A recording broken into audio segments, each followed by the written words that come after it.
அனைவருக்கும் வணக்கம். செய்தி வாசிப்பாளர் சாஸ்ருதி ஸ்ரீ. சக்தியை நோக்கி அனுஷ்டிக்கும் விரதங்களில் மிகவும் முக்கியமானது நவராத்திரி விரதம். தனம், தானியம், நிலையான இன்பம், நீண்ட ஆயுள், ஆரோக்கியம், ஸ்வர்க்கம், மோட்சம் என ஒரு மனிதனுக்கு வேண்டிய அனைத்தையும் தரக்கூடிய விரதம் நவராத்திரி விரதம்.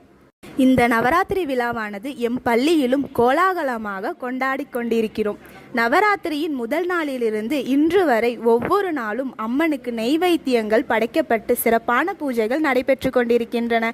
மாணவர்களுக்கும் பிரசாதங்கள் வழங்கப்படுகின்றன. மாணவர்களுக்கு முதல் பருவ தேர்வானது 22/9/25 திங்கட்கிழமை முதல் 27/9/25 சனிக்கிழமை வரை நடைபெற்றது. இத்தேர்வில் மாணவர்கள் ஆர்வத்துடன் பங்கேற்றனர். இந்நிலையில் முதல் பருவ தேர்வானது முடிவுற்ற நிலையில் மாணவர்களுக்கு 28/9/25 முதல் 5/10/25 வரை காலாண்டு விடுமுறையானது அறிவிக்கப்பட்டுள்ளது. விடுமுறை நாட்களை மாணவர்களுக்கு பயனுள்ள வகையில் கழித்திட மாணவர்களுக்கு பாடவாரியாக செயல் திட்டங்கள் கொடுக்கப்பட்டுள்ளன.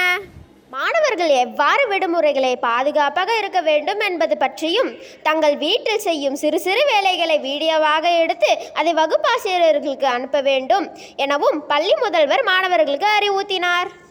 நவராத்திரியின் 9ஆம் நாளான அக்டோபர் முதல் நாள் ஆயுத பூஜை, சரஸ்வதி பூஜை கொண்டாடப்பட இருக்கிறது.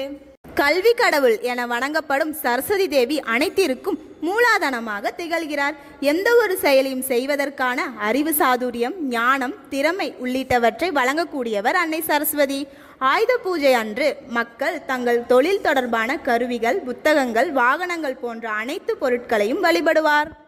பள்ளியிலும் ஆயுத பூஜையானது 27/9/25 சனிக்கிழமை அன்று வெகு சிறப்பாக நடைபெற்றது. இதில் பள்ளி நிறுவனர்களும் முதல்வரும் ஆசிரியர்களும் பேருந்து ஓட்டுநர்களும் கலந்து கொண்டு பூஜையை சிறப்பித்தனர்.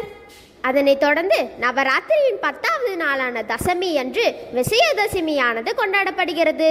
துர்கா தேவி மகாசுரனை வென்ற நாள் என்றும் மகாபாரத்தில் அர்ஜுனன் கௌரவர்களை வென்ற நாளாகவும் குறிப்பிடப்படுகிறது. இந்நாளில் குழந்தைகளுக்கு முதலில் கல்வி கற்க தொடங்கும் வித்யாரம்பம் மிக சிறப்பாகும். 3 தேவிகளின் ஆசிகளும் இந்நாளில் கிடைக்கும் என்பார்கள். குழந்தைகளின் வெற்றிக்கு இதை விட சிறந்த நாள் உண்டா? எனவே விஜயதசமி அன்று ப்ரீகேஜி மற்றும் எல்கேஜி வகுப்புக்கான சேர்க்கை நடைபெறும் என்பதை தெரிவித்துக் கொள்கின்றோம். மேலும் சேர்க்கைக்கு அனுப்பவும் 9442188426. நன்றி. எலும்பும் செய்திகளை அறிந்து கொள்ள தொடர்ந்து இணைந்திடுங்கள். கொங்கு நாடு மெட்ரிக் நியூஸ் எக்ஸ்பிரஸ் உடன். வீடியோ பாருங்க, சப்ஸ்கிரைப் பண்ணுங்க.